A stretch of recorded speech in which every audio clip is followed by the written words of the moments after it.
Good evening, good afternoon, good morning. How are you? Welcome to Rock the Cash Bar. How you doing, Diane? I'm great. Big smile on your face. I'm great.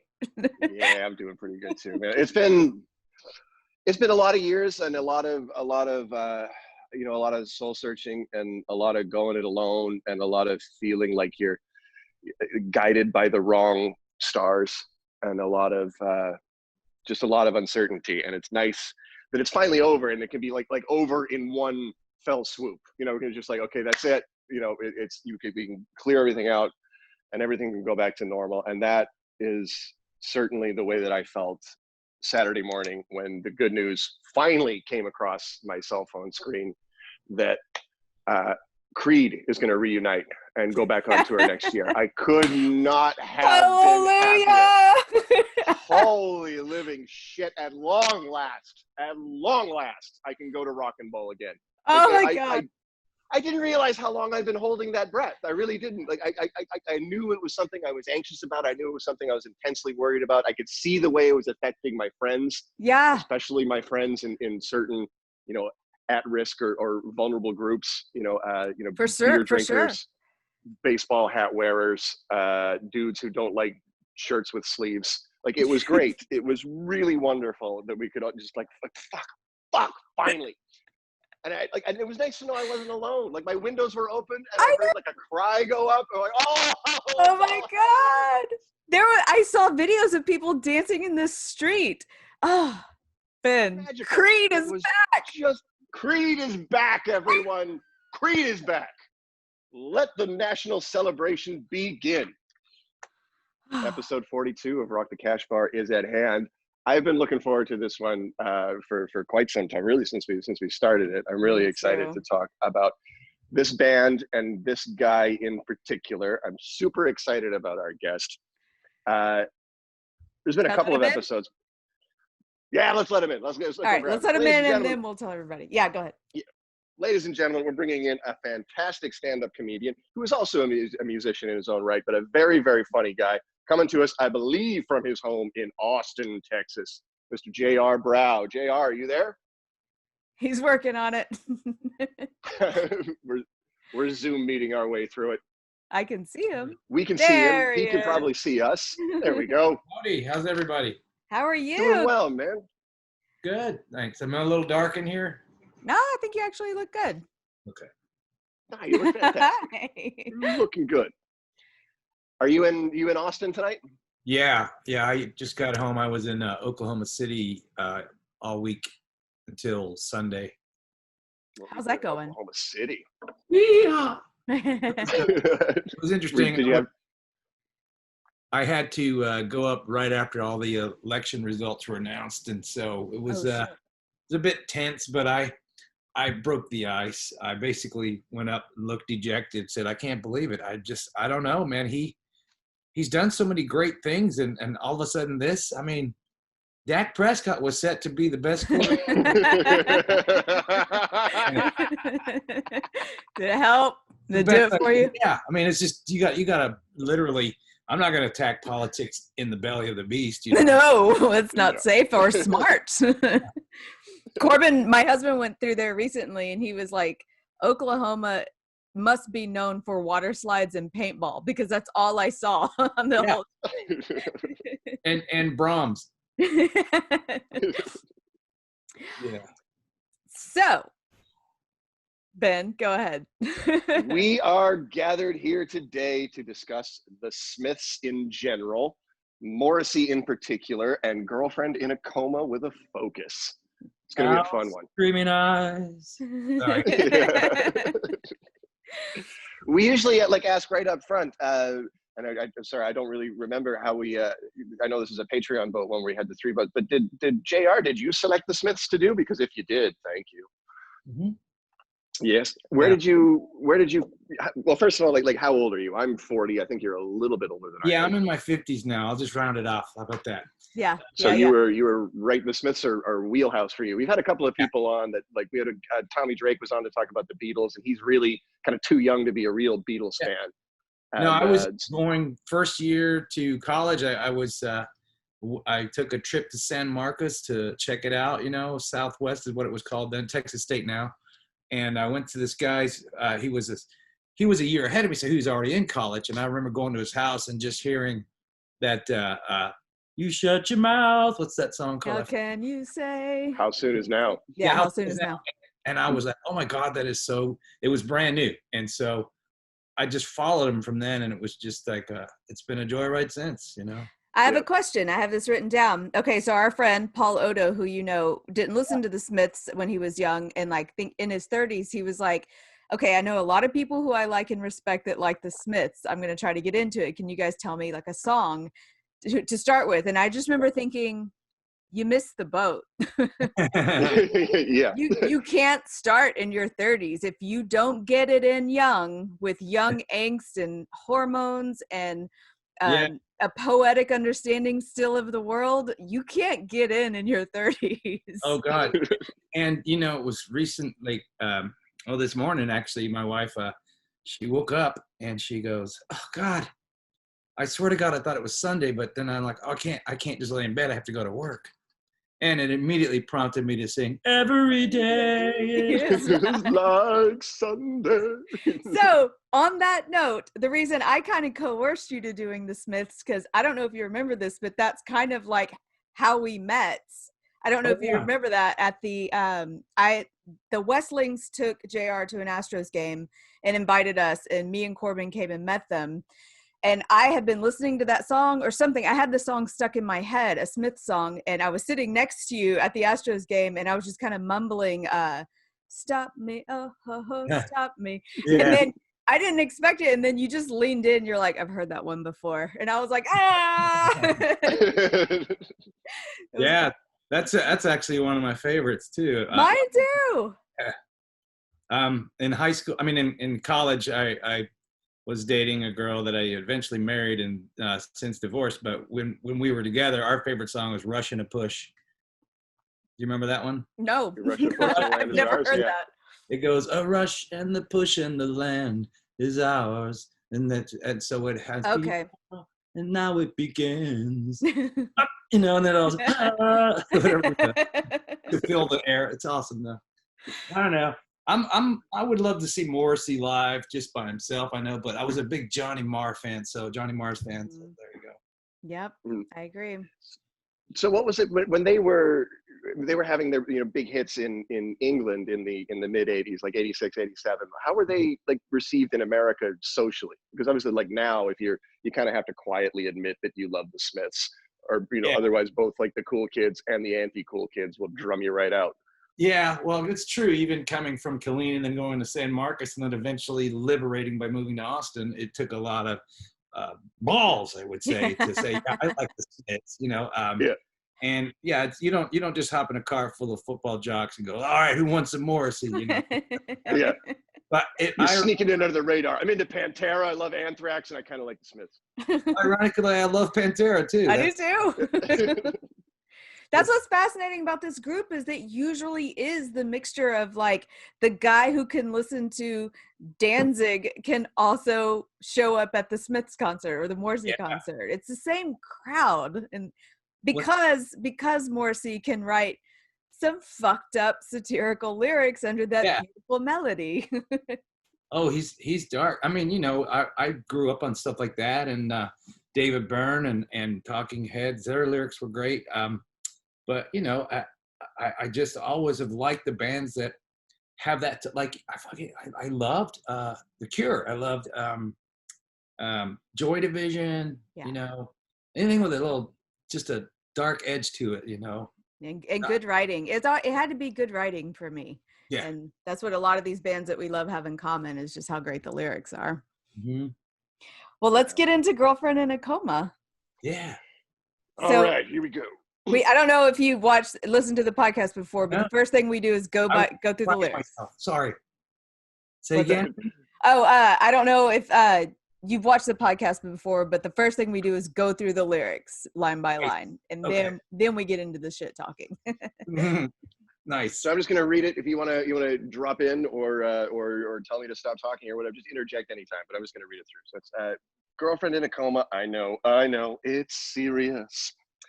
And of course he repeats that. There were times when I could have murdered her, but you know I would hate anything to happen to her. So obviously, like, it's kind of established right there. His girlfriend's in a coma. Not the typical thing that you write a song about. Like, I'm going to interject first. Never in my life until today, until I had to actually think about how I wanted to talk about the song, never once in my life have I thought about this as him singing about his own girlfriend.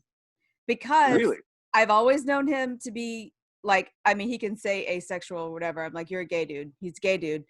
So I've always pictured this song about his friend's girlfriend in a coma. Always. Well, and I took it. Picture somebody that's a close friend.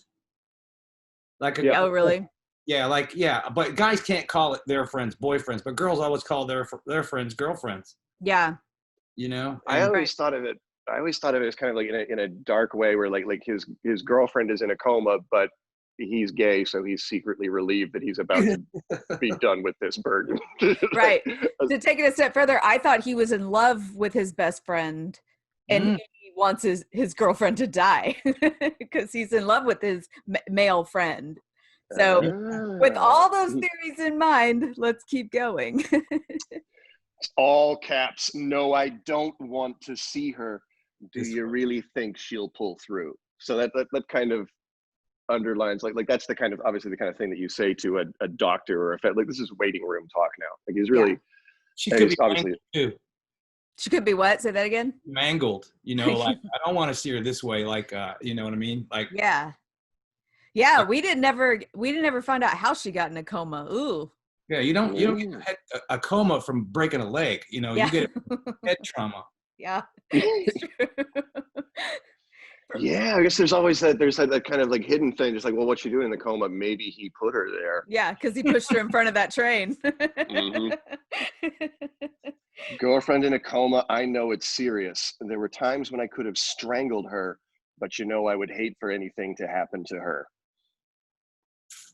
Yeah, I think what he's saying there is I'll kill her. Let me handle this. Yeah. I hate that you're dissecting a song. Now I'm going to look at it differently. I'm like, damn it, I just like the rhythm of it. And no, it'll still be there for you. I'll try. There were times when I could have shot her with a gun. And then he's begging, "Would you please let me see her?" So he switched he's switched. I mean, I guess I would imagine he would go back and forth in that kind of situation, in that grieving thing. Like, no, I don't want to see it. I don't want to be a part of that. Yeah. But hang on a second, I have to. Like, you'd definitely be in two minds about these things. Yeah, curiosity, and you don't know if it's the last time you'll see her. Yeah, right. That my story, the narrative I've always built was that like no, I don't want to see her because you know I'm the one who wants her dead. And then if I think the doctor's saying she's not gonna pull through, and then he's like, please let me see her. I'm really getting that deep though, Dianne, because I really don't think when he says I could have murdered her or killed her, I think those are just like, you know, exaggerated. Like when you say that I could kill that guy, you know, you don't mean it. You mean I could strangle you. Like shut up is what that means. All that's you know what I mean. I don't know that I ever thought he wanted to kill her in that song. I believe the same as you. I just like the narrative of like okay. Secretly a little happy she may not make it.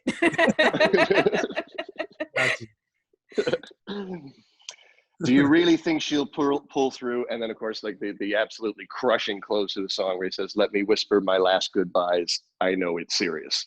So, like, literally begging at the door to like let me in there. I need to get some closure around this coma. Can I say I had a misheard lyric when he says, well, it's written on Song Facts, my baby goodbye. I thought he was saying bye baby goodbye. You know what? You got me there. I really did think he said bye because I would sing bye baby goodbye. Yeah. Now that I know that, like I said, I'm probably not even gonna like this song anymore. But when I read my baby goodbye, that was the first time I'm like, oh, he's talking as a guy who's losing his own girlfriend. And I was like, oh, well, that just blew my whole theory out. Yeah.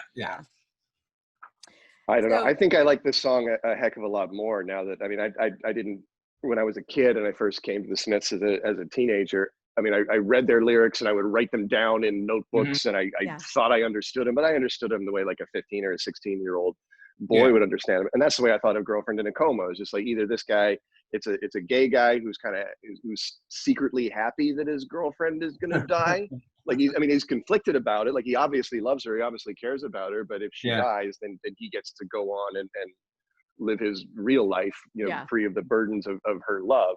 And then I would also think of it as a guy who maybe had put her in that coma, and now he's worried about, do I have to go back into the room and finish the job? After doing a little bit of research on it, I don't think that's at all what the Smiths and Morrissey intended. I don't either. But I doesn't even like to eat meat. I think he's very anti-violent. I don't think there's a violent bone in Morrissey's body that it would. He would maybe wish those things upon her, but I don't think he would.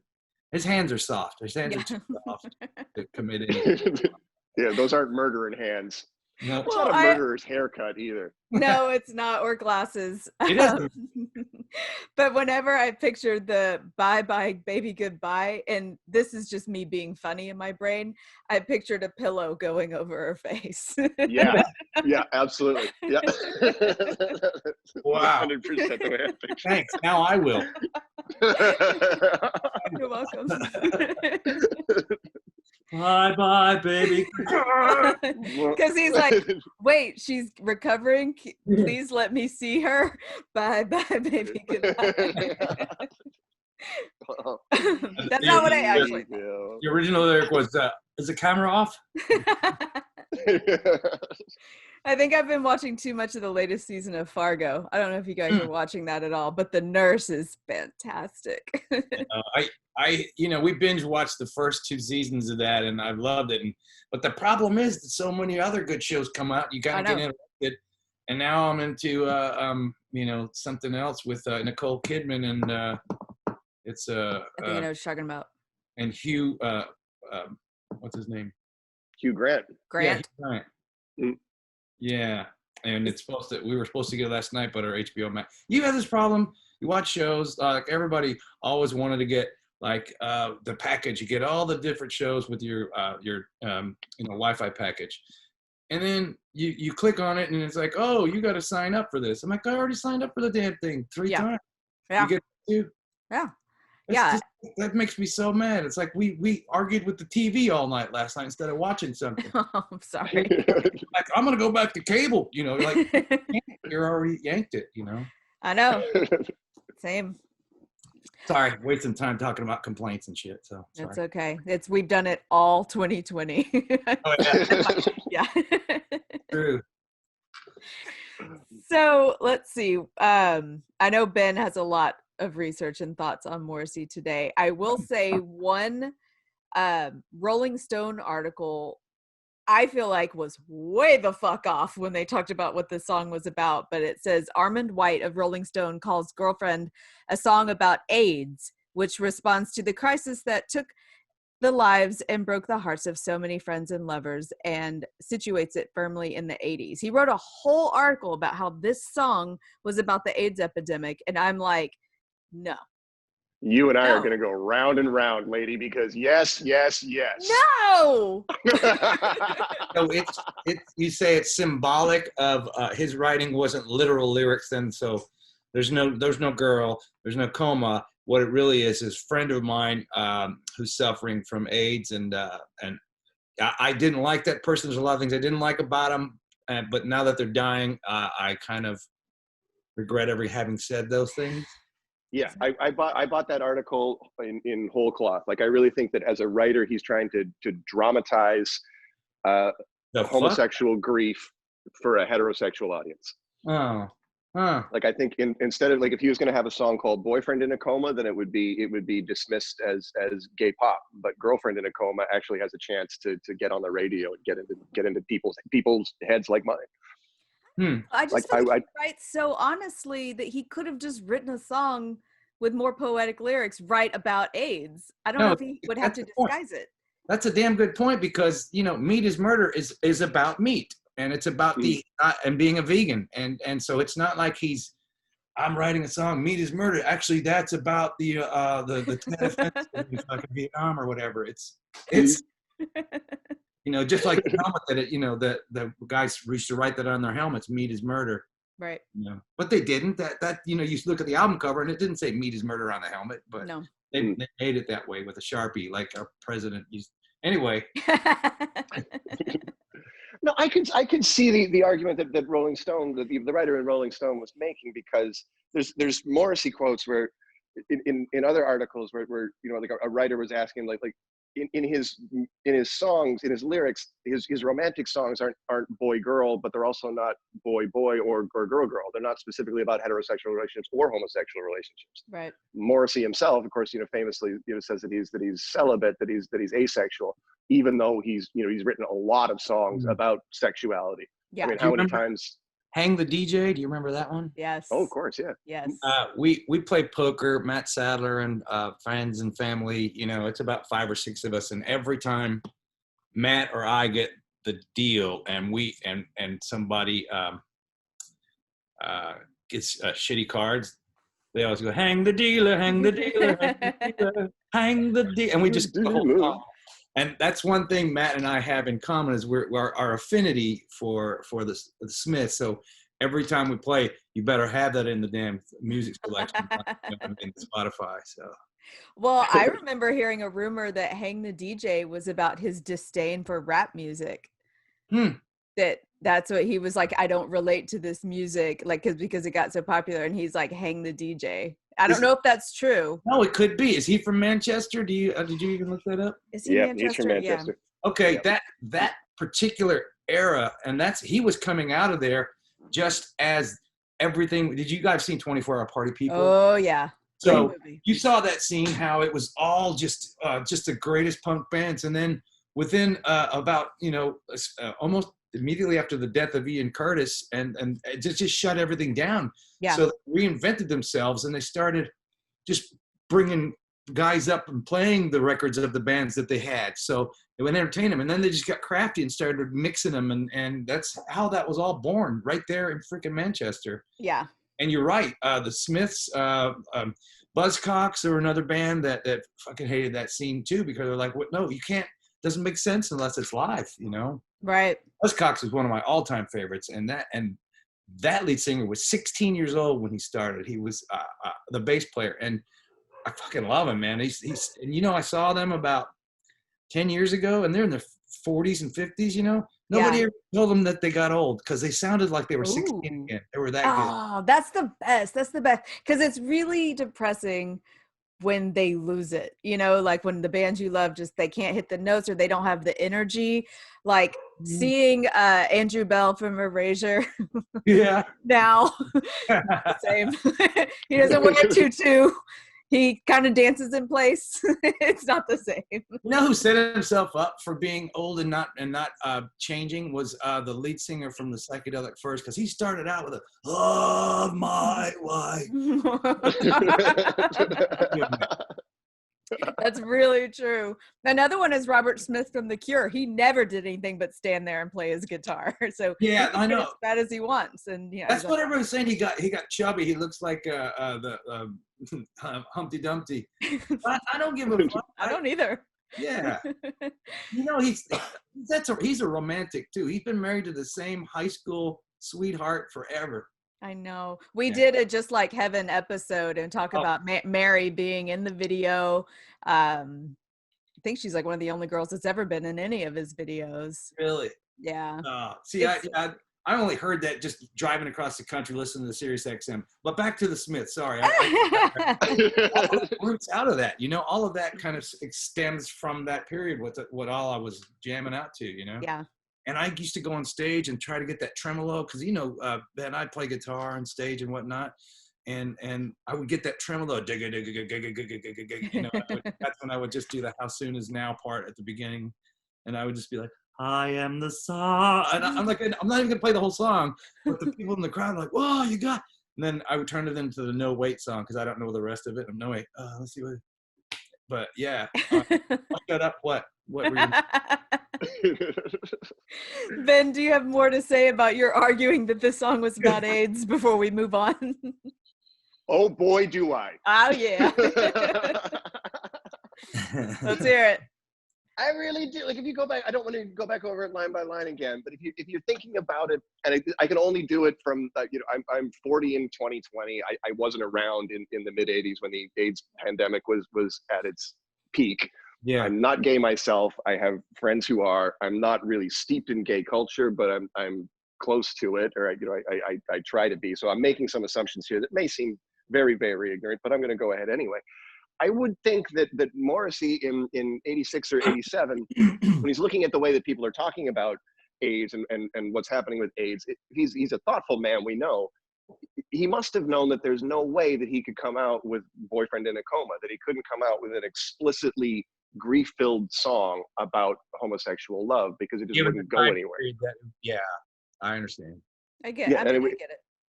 It would leave him frozen out. And for a guy like him who's sexually ambiguous and probably at 22 or 23 not really sure himself, where he falls on the spectrum, or if he's on a spectrum, or what, in order to write a song about losing a homosexual lover in the middle of the AIDS pandemic, Morrissey would first have to define himself and then trust the culture to receive that definition correctly.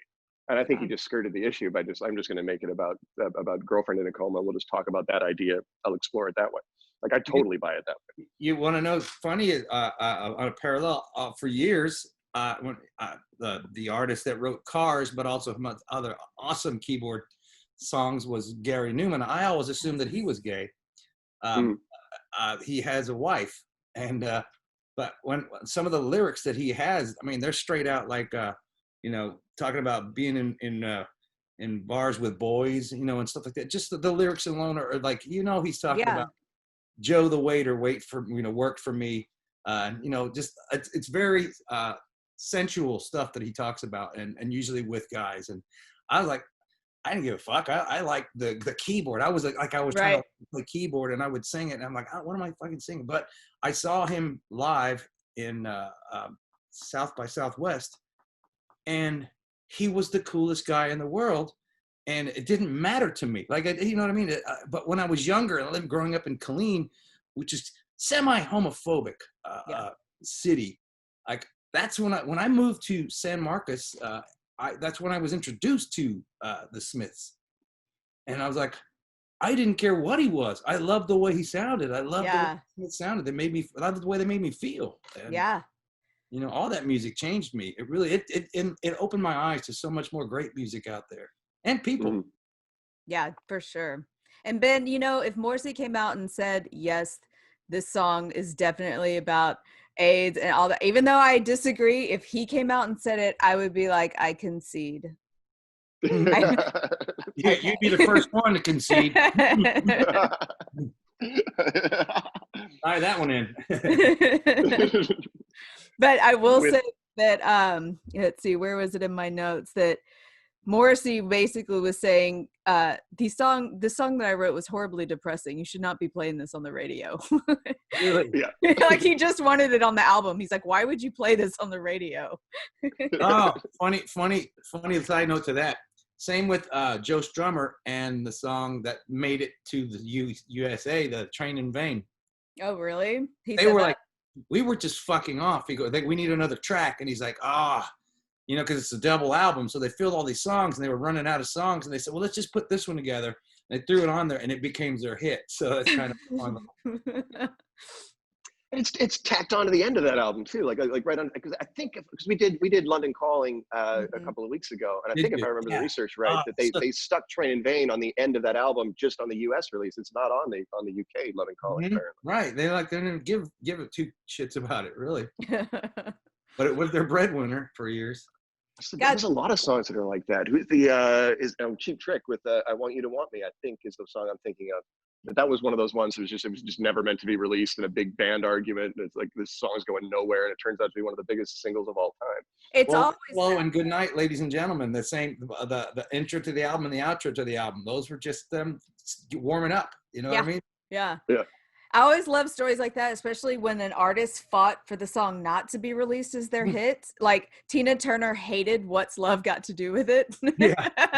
And you're like, Sorry, girl, you were wrong. I thought she would have hated Private Dancer because I fucking hated that one. It's not good. It was not a memorable song.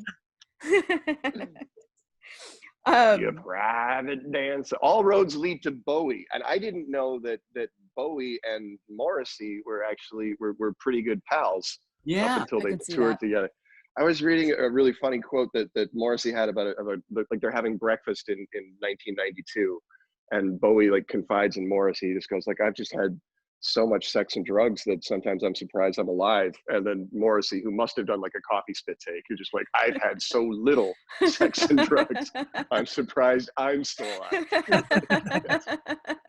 That's awesome. That is awesome. Two of them sitting together having breakfast would be like a great one-act play. Oh my God. I think one of the most beautiful songs he ever wrote, and obviously they're all sad in some way, shape, or form, was his solo "Every Day Is Like Sunday." I was in I just remember it was a lazy day. I'd gone through all my classes in college, and my brother sent me a cassette from San Diego. He was living out there, and he's like, dude, there's a station here called the Listen to This Show. And he goes, just put this tape in, close your eyes, and have a good time. And I had a big old spleef, and I was like just laying there, and that song came on and just kept building and building. I'm like, oh my God, maybe it was because I was high that it was. But to this day, I can hear it and picture that moment where I was at such peace. Like, it's still one of my favorites whenever it comes on. His music can really do that to you. So I have like two stories I have to tell about the Smiths, but one I will tell you, this is kind of a fun fact. My grandparents lived in Livingston, Texas. And after we'd go there for the holidays, it was we left there either after Thanksgiving or Christmas. And I had a disc player headphones, whatever played a CD back then. And we were pulling out of their driveway, and I was laying down in the back seat, and I hit play at the beginning of Louder Than Bombs. And I listened to the CD all the way home and with my eyes closed. And when the last track of the last song ended, we were pulling into my driveway. That's the exact distance from my grandparents' driveway to my driveway in Houston was a full Louder Than Bombs CD. Depending on traffic. Exactly. I just remember being like, I just like time warped through Louder Than Bombs all the way home. Want to hear the weirdest timed experience? Do I have time to just? Oh, yeah, of course. Plenty of time. All right. So when I was telling the story as Eddie Van Halen died, my friend Mark reminded me of this. We were in 7th grade, going football practice, and every morning we'd get up at 6:30, go to school at 7, and we'd walk with our pads and everything. But this day, for some reason, Mark came over, and he had the brand new Van Halen cassette. And my sister's car had the Underdash cassette player, and it was early. You know, it was like, whoa, this is fucking, it's not 8. We were real jazzed about it. And so I was like, let me ask my dad if he'll take us and we can listen to like a couple songs on the way there.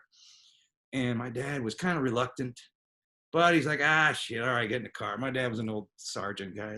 He only liked country, you know, but we were like, Dad, can we listen to this tape? And he's like, he knew, because as soon as I got in that car, he knew I wanted to play some rock and roll. Yeah. And so we plugged in. My dad took us the back route, which goes over railroad tracks.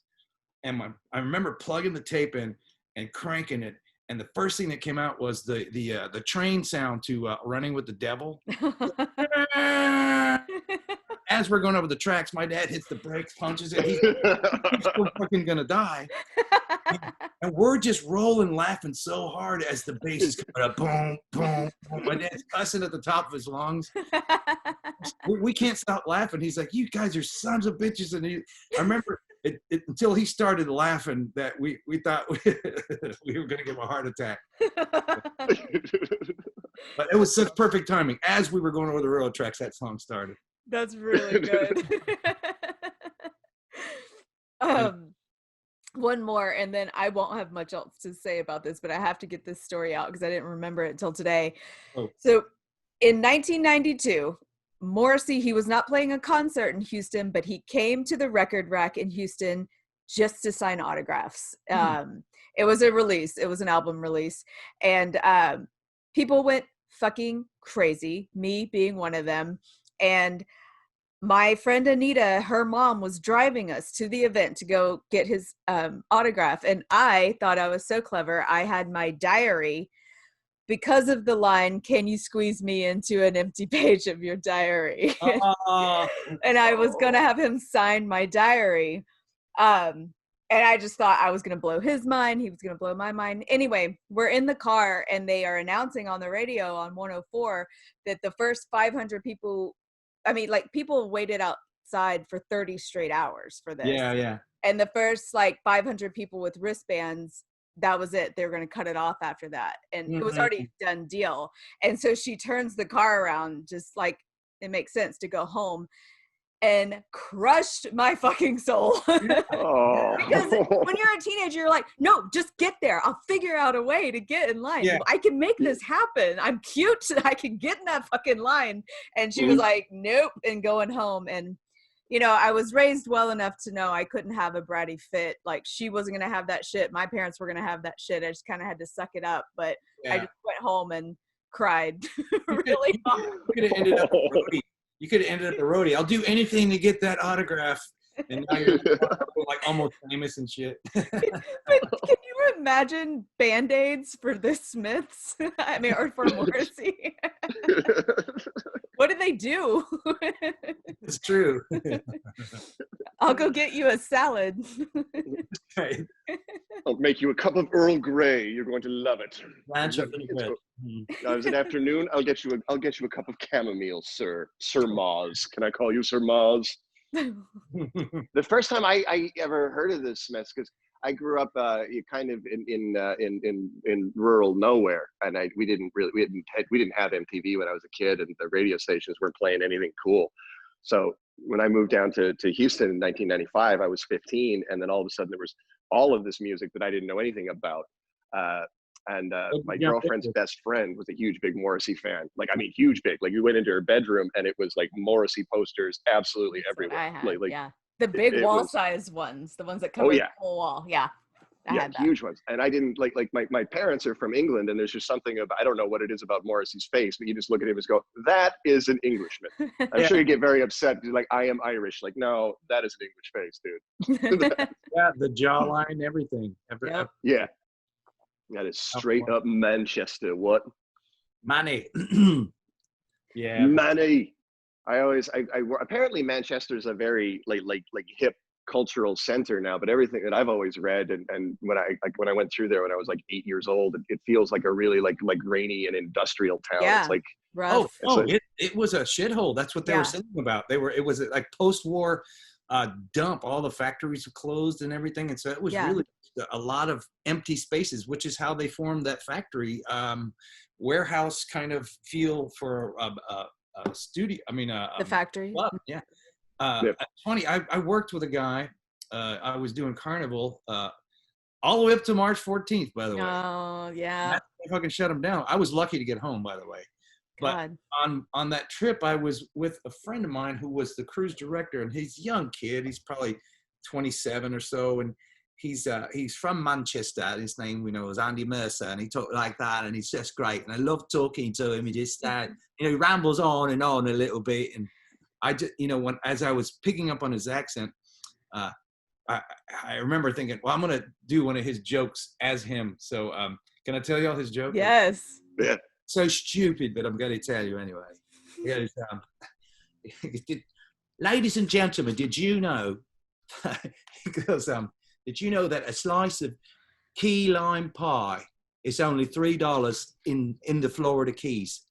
In Jamaica, it's $4 for a slice of cherry pie. Now, in St. Thomas, that entire pie is $5. Now, these are the pirates of the Caribbean. So stupid, it's funny. Am I right? Dude. Come on, he wrote that, and I fucking love him for that. That's so such a British. fucking dad joke, but when you do it British, it's so much funnier. I tried telling that joke to somebody without the accent, and they're like, that's the fucking stupidest thing I ever heard. But Brits love puns. And Kristen Linder would do so well there. She had a joke, and then another guy ended up doing it, but she was like, she knows I hate puns, and she was like, Dianne, you're gonna hate this joke I thought of, and she did it on stage, and I was like, do not do that on stage. But it was she was dating this guy and she found out he was missing a toe, and she said, "I'm sorry, I am lactose intolerant." And I was like, "No, ma'am." I don't know. I love stuff like that. I know so many people do, and that's why I was like, "Fine, do your fucking joke." You think Han Solo had a son named Solo? No, Guitar had a son named Guitar Solo. Yes. I'm outnumbered on the amount of people who really enjoy puns, so I had to let it go. Well, I grew up in Europe, and they were even instilled in me as a child. So I heard, in Germans, but still they have half humor. They're Were not. You born in Germany? Yeah. Wow. When did you come over here? Was 10. Okay. Do you speak German? No. No. Oh, I know cuss words. I thought I knew. It's the same thing with during this pandemic, trying to get a hold of Texas workforce. Yeah. I thought I knew Spanish till I pressed 2. I really don't know but the curse words and where's the bathroom, It was eye-opening. I signed up for unemployment for the Texas Workforce Commission for the first time ever, and it's weird how like the paperwork is literally split into the 2 political camps, right? Yeah. Like the first bit of paperwork that you're going over is just like, okay, what did you do? How much did you make? And everything like that. And then page 2 is just like, have you been looking for a job, you fucking loser? You're absolutely right. The first couple of pages, it's like the liberal lets you in the door, and then the conservatives want the money in the bank. You're like, all right, let me ask you something. Are you even fucking trying? What have you been doing for the first 8 months? And I love that you have the escape clause though at the end. It's like, well, no. And they're like, well, is this related to the pandemic? Fucking yes. Okay, your check is accepted, and so, yeah. Crazy. It has been So, I had this one idea, Ben. I'm going to blow it past you. I'm saying this idea almost as a joke because I don't think we could do it, but I had this idea. I was like, I love the Smiths so much. I could talk about them for 24 hours. And I was like, what if we tried? Like, what if it was a big promo thing that we did a live stream 24 hours of the Smiths and we had a new song every hour and maybe a new guest, like we had slotted guests that came on. We'd have a new song every 15 minutes and still finish. I know. Still have leftovers. And I was like, we would have to bring back recreational drugs. I don't think coffee alone would get me through this, but no. I was like, it would be so funny to be a promo thing. But I was like, what would happen is by the end of it, I'm just crying and we only got like 20 new listeners. Adderall. Here's what you do. Adderall. Pop some Adderall. Boom. Put on the first song. Every day is like Sunday. And then, you know what? You have feed in instrumental stuff from Johnny Mars that just kind of calls it back, and we're gonna take a break right now, and you go eat or eat whatever. Somebody gets off the mic and comes back. Well, I need you to pop in and play it because we're not allowed to stream their music. So that's right. Famously litigious. You get your Morrissey autograph finally. It'd just be like on a legal brief, on a cease and desist order. Right. Yes. Yeah, it's funny you say that. I put a clip up of my G.I. Joes. I saw that. With them going to vote, and then I had the clip of Jimi Hendrix in the background playing, and immediately Facebook was like, recognized it as, this might be somebody else's song. I'm like, yeah, but I'm not making money. I'm not making any money off this. Yeah, I said, I ain't got but 44 fucking hits off it. So what does it matter, Yeah. And it's I don't ever expect what I do on Facebook to go viral. You know what I mean? Because it rarely would it anyway. That's all over on Parler now. That's where all the cool kids are hanging out, on Parler. Oh, did you see the great meme with its exit? It's just a door, and then the dramatic exit, and it said Parler underneath. Yep. Oh, it's such a fun time to be alive. Let me tell you. Really? You were? Okay. Dripping with the same satire and sarcasm that Morrissey loves to write with, and that's like one of my favorite things about him. it would be a disaster for someone, because there are people out here, it's another epidemic, people who don't get sarcasm, they can't hear satire, they just don't get it. They would not fucking understand why this music is good. No, you're absolutely right. But sarcasm, it's delicate. You have to play it delicately too, because it's a very intellectual thing to do. You can't just do it with the common masses all the time, because then it just seems like mockery. Yeah. And there's a fine line between that. And I remember when I first met Summer, and we were dating, and then all of a sudden we're married, and she's like, you're pretty sarcastic. And I was like, yeah, but it's not for the wrong reason. It's not to, it's for joy. Yeah. Yeah. Hairdresser on fire. It's brilliantly. I know. It's funny you say that, because I was thinking of the term I had a bit I was writing about. It's called "We're All on Something," and we need to get off. People are on drugs. People are trying to get on television. LeBron James, when the announcer, he's on fire, and he's not literally on fire. Well, that would be an actual great episode of Stadium is on fire. I don't know why I brought that up. I think it's just the word on fire. Anyway, sorry. I ramble, I really do. But I haven't done comedy. It was so good to do a week of comedy. Like, it'd been 8 months. Had it been 8 months since you even been on stage? I closed down Cap City. I was the last comic. When was that? Fuck. Summer. June, July. Yeah. Yeah. No, let me see. I don't know. It was the last minute. It was like, hey, we're opening. I was like, hell yeah. It's like 3 miles from my house, and I did it. And it was like, oh man, I hope this works. Cause it was really just nice to be back on stage again. And, I had to YouTube my own fucking material, and that's sad. I'm like, what did I do? What did I used to say? Yeah. But once you get up there, it all kind of comes back. Was it like riding a bike? Did you feel like you got right back, or were there some bumps? I had to air up the tires a few times, and check the seat height. But yeah, it was a lot like riding the bike. But every once in a while, before any of this, I was on fucking 30, 40 times a year, 30, 40 weeks a year.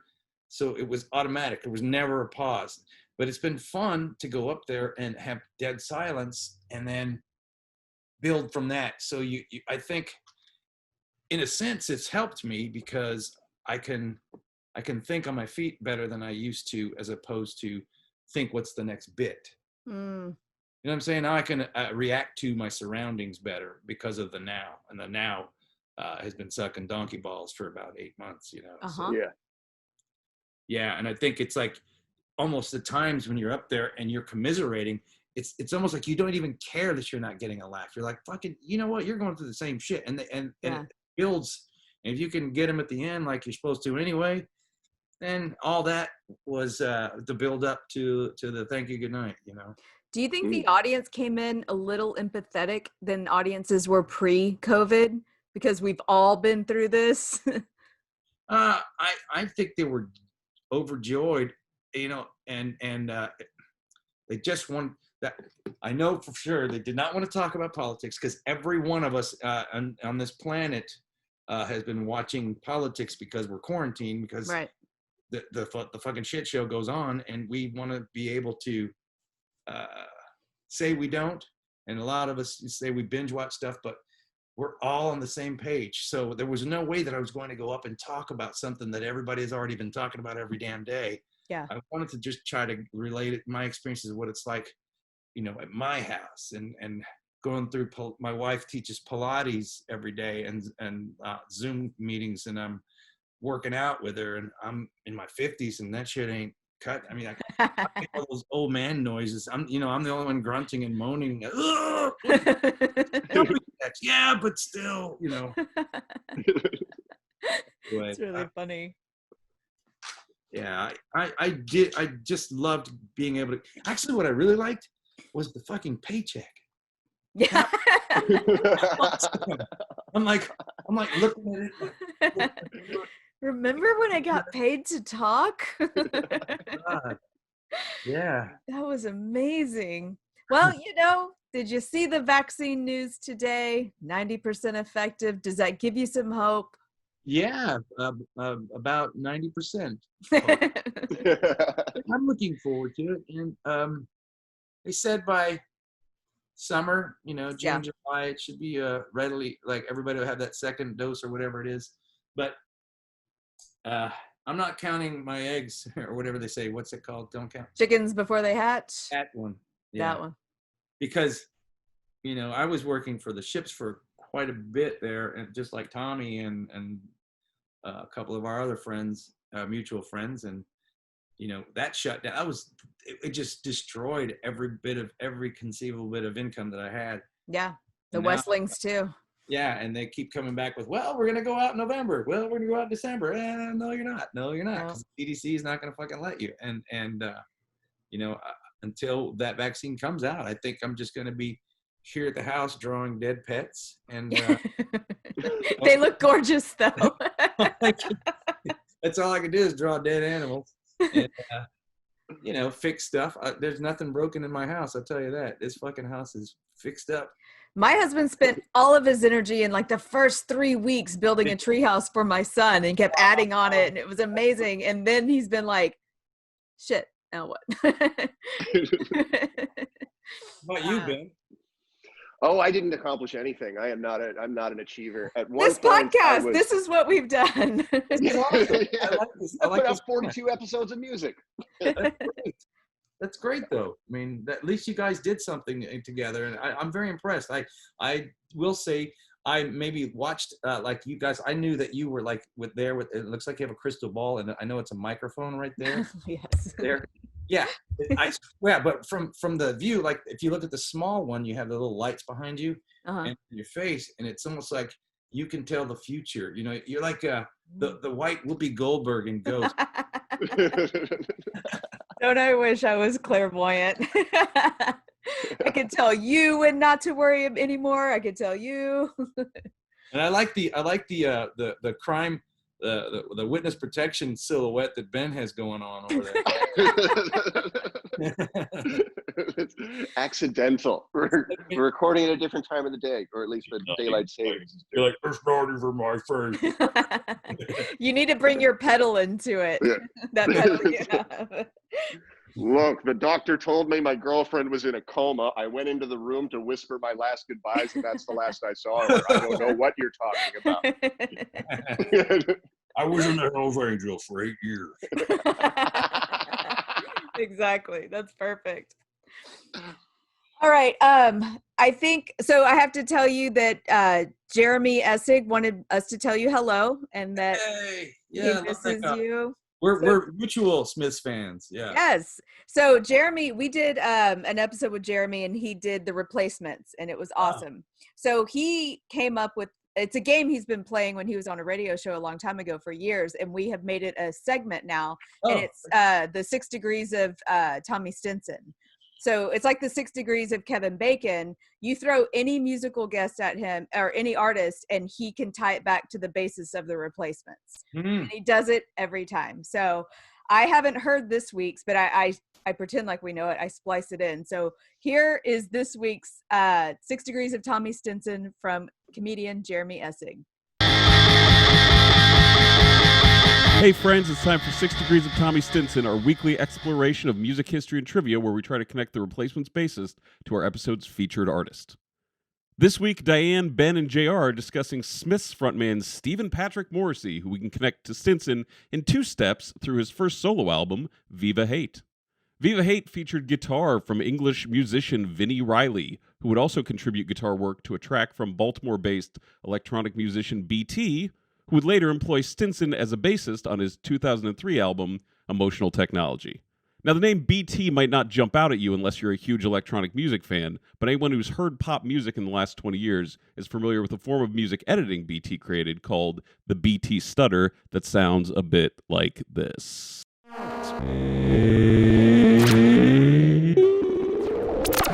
If two steps are the most direct connection one can make, a much more fun mixtape can be made by tracing the career of one of my favorite guitar players, the Smiths' Johnny Marr.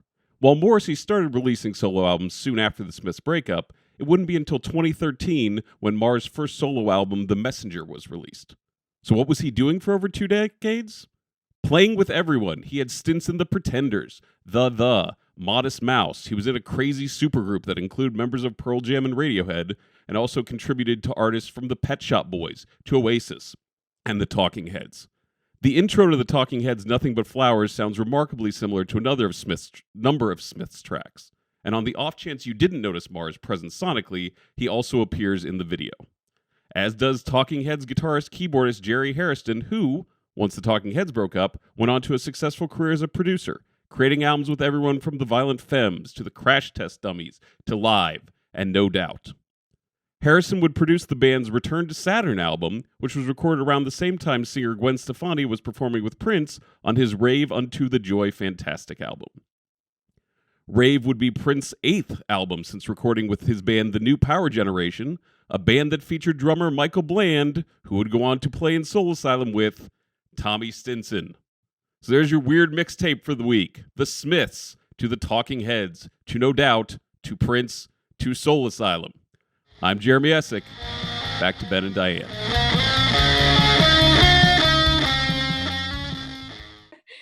JR, off the top of your head, can you challenge Jeremy to a 6 degrees of Tommy Stinson? I don't know. Who was he with? The Replacements. Replacements? Yeah. No, dude, this guy is so deep track. No, he's like he's like Jack Black in High Fidelity. You know what I mean? Like that. Really the snobbery is there. No, because I think I spent too much time in the woodshed listening to Iron Maiden and shit when all that stuff was coming up, and I was in a side band. We did what was called alternative music at the time, and then they just punk was erasing, and then I just stuck with Metallica. I would sing in metal bands, but I would listen in my car to all the good stuff, all the good 80s great music like we're talking about right now. So no, I never. It's like people that know the names of producers of songs and shit. I know. And Jeremy does. Jeremy knows everybody on that album, what their job was and stuff. Yep. And I'm, God, I know a guy like that actually in Winnipeg, Canada, and he used to travel around the world and write for the magazine, the Winnipeg magazines, and he would tell me all these great, fantastic stories about so and so, man. These was it not Tom Tom Club? What was the other band? Thompson Twins. Mm. He's like, yeah, they just disappeared. They just bought an island somewhere with their money and just decided they're going to form their families out there and everything. And and he was fucking with me. And I told Matt Sadler that story. And Matt's one of those fact seekers, like he's a Google it guy and also very knowledgeable. And he's like, I don't believe you. I think that's bullshit. And he called bullshit. And to this day, every time I talk about anything comes up, Bananarama Tom Club or fucking Thompson Twins, he's like, I call bullshit. None of them have an island. No. Hold Me Now was a good song, but not that good. Exactly. No, but you know who is so good is the singer from the Men at Work, the solo stuff he did. Oh, I can't think of. That's the thing. I'm bad with names, but he's the one that did I Can't Get to Sleep. Yes. And he did that like on Scrubs one time. I saw the episode where he was there and he was singing that. Yeah. And then how I found out he was still doing more stuff is when the late, great George Harrison was alive, everybody did a tribute birthday song and they all sang While My Guitar Gently Weeps to him while he was alive. Not the post facto version like with the Tom Petty and stuff, but it was so beautiful. And it's like, oh my God. And you realize I guess secret that, you were talking about today, what's your secret song? And it is that one that's that day after day. Day after day. So who is that? Like, I'm going to have to write this down. Men at Work. So it is Men at Work. It's not his solo project. I would never have a Men at Work cassette in my car. I'm like, fuck that. Maiden bitches, but when it came down to it, it was that Men at Work song I would always like I'm gonna have to play that again in my head. The only part of that I remember is day after day. What else does he say after that? Well, now you got me. I don't remember. Yeah, it's that was. I'm not saying it is. Now I don't. You know, it's funny, man. Like I don't drive. This is when you know you're getting old. You're like, God dang it, I'm gonna listen to NPR. You know, or MSNBC's got a.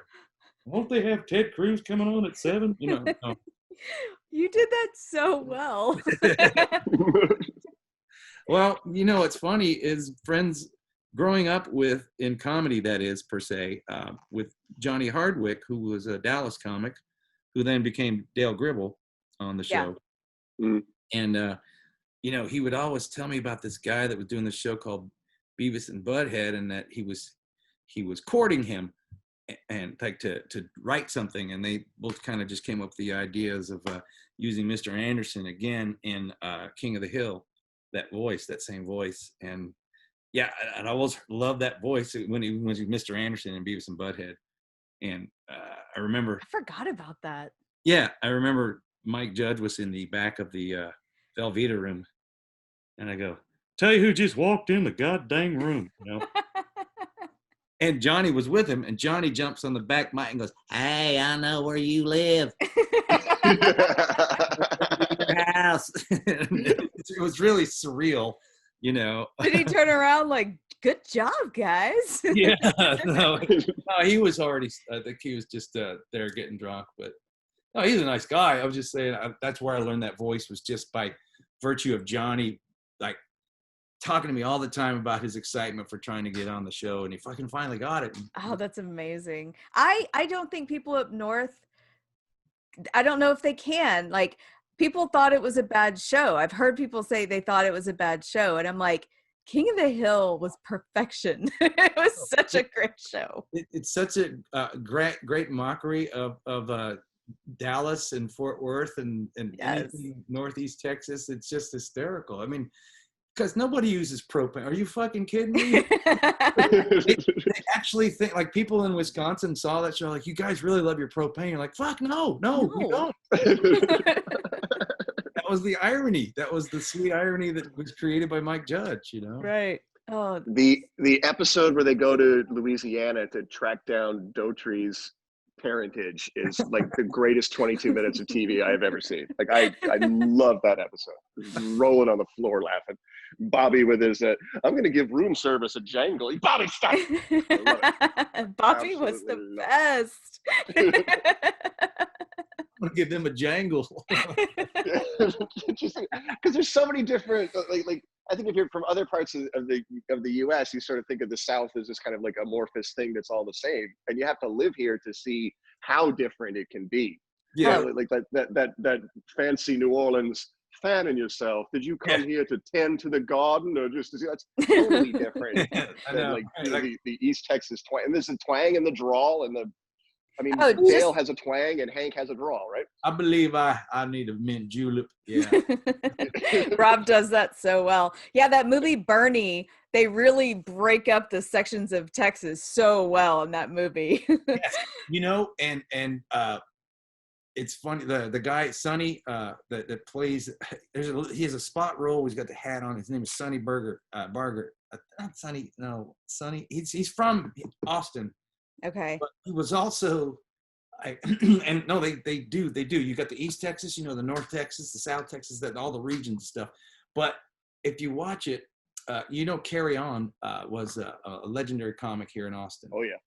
And he grew up with all of those guys that wrote that movie and wrote about that movie. And so they kind of instilled in that. They were big fans of Carrie, so they brought that. It was a bit he was doing on stage about how you could literally draw a map of the different types of Texas, you know, and so succinct like that. I'm glad you brought that up, because I didn't even think about that, but I hadn't thought about what does the guy talk about Austin, the hairy-legged women and the that's what I'm talking about. That's Sonny talking. Yeah. Okay. I'm just imagining somebody like searching on the internet for Morrissey, and it's like, okay, here's a podcast about some people talking about Morrissey. It ends in a breakdown of Texas dialects. I apologize, We can get back. No, nothing to apologize for. No, I think we're kind of done with Morrissey. Although I feel like me and Ben, we could keep going, but I try to keep the podcast a little over an hour. But like I said, I mean, I know Ben probably did enough research today to fill 5 hours worth of Morrissey. I got one more thing that'll blow your mind, Diane. Please, Do you know who We Hate It When Your Friends Become Successful was written about? No, I don't know. Tell me. James. Really? Yeah, laid and sit down. When James hit it really big in the late '80s, that's when Morrissey wrote "We Hate It When Our Friends Become Successful." James was an opening act for the Smiths and for Morrissey. Oh, yeah. Ben and I have a big love for James. I had no idea, and it's so funny because James is not near as successful as Morrissey in the long run. No, not anymore. But when James had his big string of hits, they were huge. God. You know what song Matt and I were singing the other day, and it's so funny because you wouldn't know this, you would if you didn't know Matt Sadler as well as I do. But he's the goofiest comic on stage. Off stage, he's probably always hilarious, but just a brilliant mind. But you wouldn't know that he and I can sing. Like he knows every lyric to every fucking song that by the Smiths, and I went in and went, "Take me out," and he's like, "Wait, I don't care." Like he does it verbatim, and he's so good at it. I love how many people have covered that song too, and they all sound so good. Yeah, like who, please. Oh God, you're gonna put me on the spot. There were some really good ones in the early 2000s. There's a name for that. The Oates. Is that what the Oates? Is that what we call them? I was going for the Naughties, but I was shouted down. We settled on the Oates. Yeah. They call it that in Ireland, the Naughties. Is there a German cover band called Der Schmitz? Probably.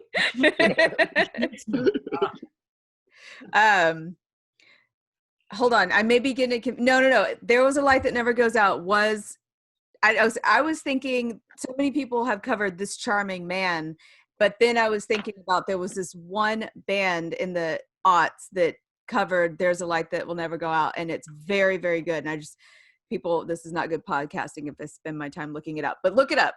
It exists.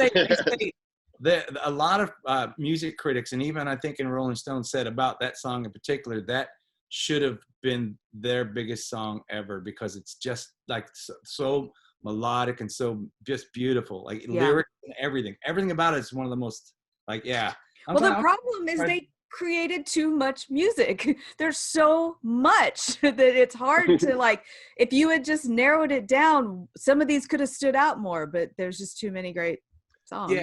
It's like, was it by the Dum Dum Girls in 2011? No, earlier. Was Noel Gallagher in 2009? No.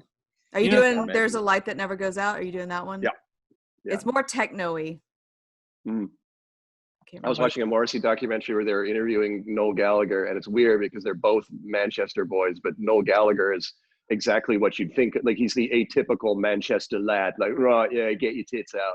And then Morrissey is very, very Morrissey, very erudite, very, very coiffed. Mm-hmm. Yeah, I gotta say, man, that Jackie Coogan movie, that as much as I thought I knew about so many of the Manchester bands, it turned me on to so much good stuff, and I was surprised that they didn't have any Smiths in it as much as they were a part They really focused on Happy Mondays, Joy Division, like that. Yeah, your animosity and that's true.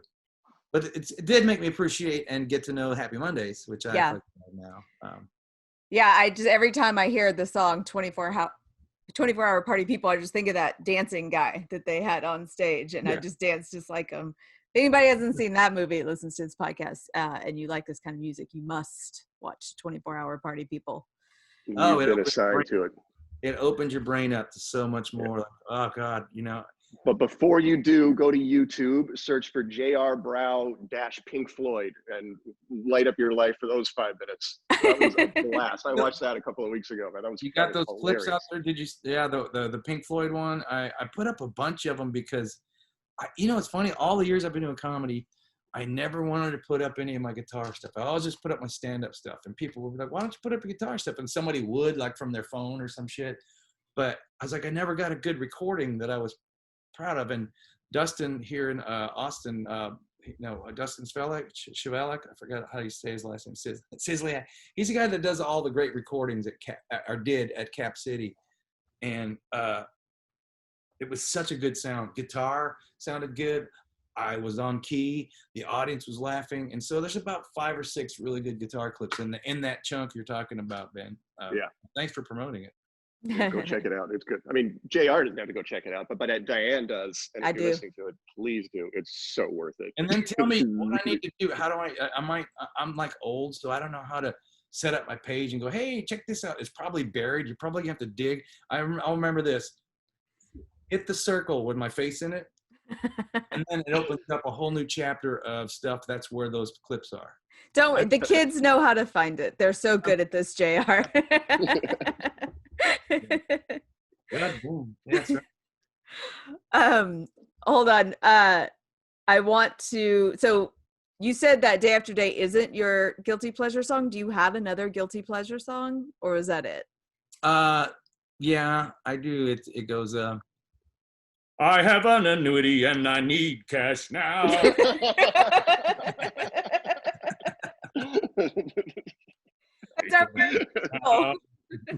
What sucks about that is you guys are going to be doing that the rest of the night. I'm sorry. Corbin's favorite is that Education Connection. I don't know if you guys remember that one that ran for a while. And I can't remember who, I think it was actually Sara Talamash when she was dating one of her ex-boyfriends. They used to see who could out Mossy Nissan each other. Like they'd start low, like Mossy Nissan, and then by the end it was Mossy Nissan, Mossy Nissan moves you. This one pisses my wife off all the time. I always walk around the house going, safe like repair, safe like replace. Liberty, liberty, liberty, liberty. Oh, no. No.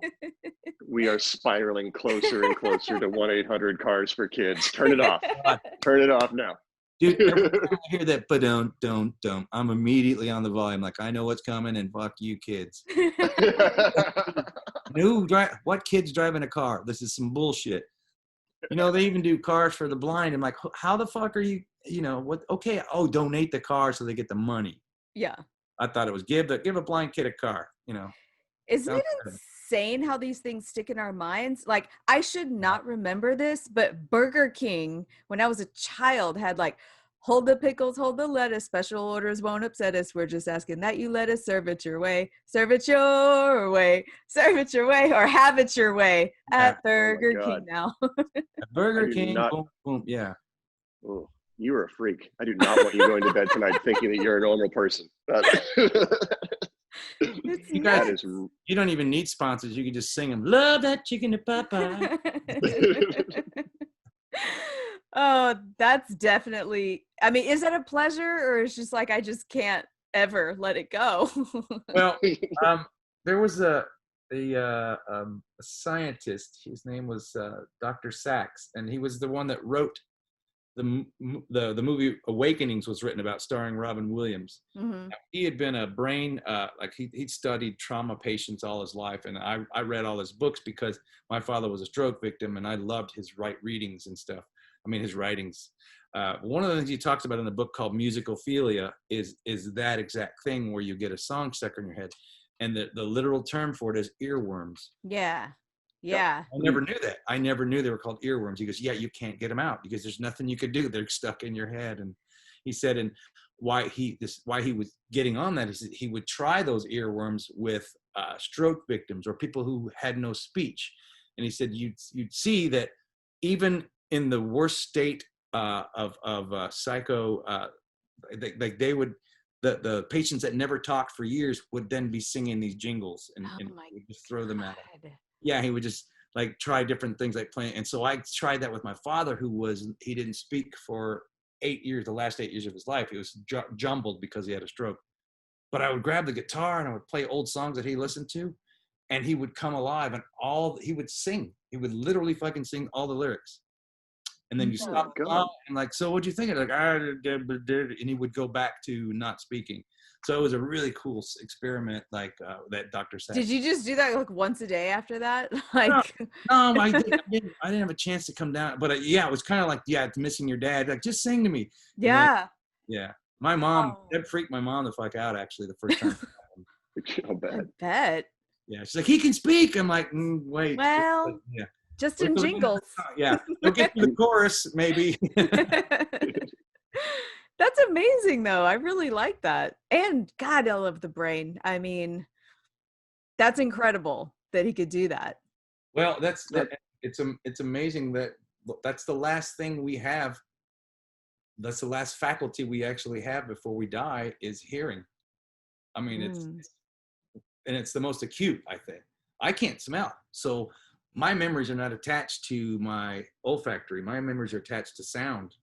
And so that's why when I hear songs, I can picture exactly where I was when I first heard that song. And it's a weird little thing that Wow. Have you never been able to smell? Because my grandfather never could smell. It was 10th grade. Okay. I was in an accident, but it's pretty amazing. I thought for a long time I wasn't going to get my memories back, but then as time grew and on planet more, sounds and sights would relate all of the memories back. And interesting. Every time I swear to God, every single time I hear that the Meat is Murder album, How Soon Is Now, I can picture exactly what apartment I was in. Apartment number 139, second floor at Peachtree Apartments in San Marcos, and wow. And sitting on a really ugly couch and drinking beer at age 17. I was underage, but I was having the time of my life and just like going, I'm an adult now. Yeah. It's there for me. That's really interesting. We did a NXS episode with Chris Fairbanks, and we talked about what happened to him after his accident, and Michael Hutchins lost his sense of smell. Yeah, and he hated it. But he also had a different type of brain damage that caused him to be manic depressant too. Right, wasn't he? Oh yeah, it like separated something very important right up here in the front, and I mean, he was a very sensory loving person, and when he had that taken away from him, it really hurt him. Yeah, didn't hurt his album though, because he just sang some of the most amazing shit. I loved. Did you see that story where they had the actors, all Australian actors? Yes, I did. So good. That was really, really good. They did a really good job. Yeah. I digress, but yeah. We're all like, oh, Michael. All right, we should wrap it. I feel like we could just like chit chat forever. I want you to hang on and listen to our Dressed Up Like a Douche, because you know Bryan Hurzie, right? Yes. Our segment Dressed Up Like a Douche is where the listeners tell us their personal misheard song lyrics. And nice. Yes. This one is from Bryan Hurzie, and he thought Hall & Oates' Maneater was Mad Eater. So he thought it was a song about a woman who ate a lot. and he said the line, "Whoa, here she comes." Jolly supported the mistake. That's so Hurzie too, by the way. It really is. Hey, JR, before we let you go, I know it's a pandemic, but is there anything you'd like to promote besides your YouTube channel? Tell the listeners where they can hear you or find you. Oh, you should, if you have a live pet or a dead pet, I'm open for business as an illustrator. And like I said, I'm a big fan of Paul Oates, but I don't do near the size canvases that he does, but I do really high intensive illustrations of pets. And you can go to Best Friends Forever, Furever on Facebook, and that's where they are right now. You can look at my gallery. And then I'm going to be writing a book pretty soon. Slade Ham, my good friend Slade, is going to help me finish it, and the book is called Quit, and other advice to young up-and-coming comedians. That's perfect. And have all the stories of my life in it, with all the comics that I've had the pleasure of sharing the stage with. Other than that, perfect. Other than that, I'm going to be here collecting unemployment and go get myself another bottle. Well, Slade's going to be our guest next week, so we'll have him talk about that. Oh, love it. Yeah, I'll tune in for that. Yeah, but thanks so much for having me. This is fun. You guys are awesome together, too. Thank you, JR. This is a blast. Thank you so much. Yeah. All right, I'm going to kick you out of the room, and hopefully we'll see some more of you in the future.